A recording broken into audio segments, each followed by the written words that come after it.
अति सुंदर दृश्य आम देखिलु।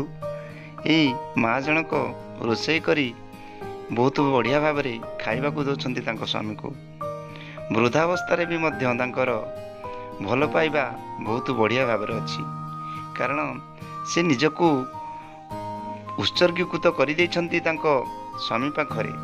किंतु देखंतु केते सुंदर आज्ञा भल पाइबा स्वामी को मथारे अभीर लगाई देउछंती एवं ये भल पाइबा देखि आम बहुत खुशी हो गलु।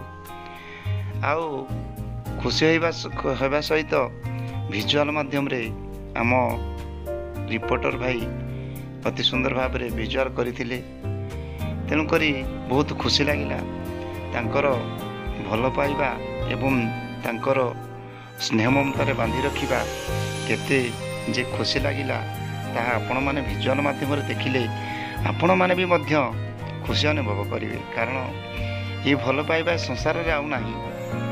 वृद्धावस्था 60 70 कि 80 वर्ष भी मध्य हम माँ बापा मान दुई जन जाक बहुत वृद्धावस्था भी मध्य तांकर अति स्वामी स्त्री की अति स्नेह ममतार भल पाउछंती, स्त्री स्वामी की भी मध्य अति स्नेह ममतार भल पाउछंती। तांको भल पाइबा केते खुशीर जे कथा ताहा आपण माने देखिले खुशी अनुभव करेंगे। सतरे केते सुंदर दृश्य।